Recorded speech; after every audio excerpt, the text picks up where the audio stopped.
If you're looking to have your knitting machine repaired or serviced, here are our suggestions. Maybe you've got an old machine that hasn't been used for a while that you'd like to get up and running. Maybe you've been using a machine and it's making a weird noise or something's not working properly. I'm George from Knitworks London. We're machine knitting specialists and we're often asked if we repair machines. We sell online and in-store an amazing range of yarns for machine knitting, teach classes and hire out machines, but we don't repair or service other people's knitting machines or sell replacement parts, so here's our advice. So the most common problems with knitting machines are that the sponge bar has perished, needles are bent or rusty, or that moving parts have seized up. And the good news is that you can often fix these problems yourselves with some basic maintenance tasks. Check out our video about the basics of maintaining your knitting machine. This covers removing the sponge bar, replacing needles, unjamming the carriage and oiling the moving parts.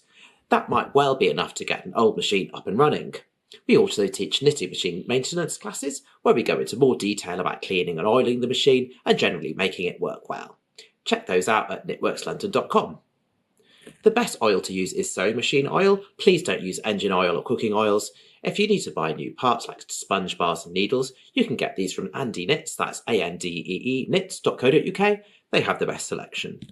So if you've tried the basic maintenance and it's not helped, or if there's something you can see is broken, like the handle has cracked or the carriage has been dropped and broken, then we'd recommend knittingmachinerepairs.co.uk. They're based in Norfolk, but make regular trips around the country. You can send them your machine. They're really friendly, and so it's worth giving them a call to talk through your problem.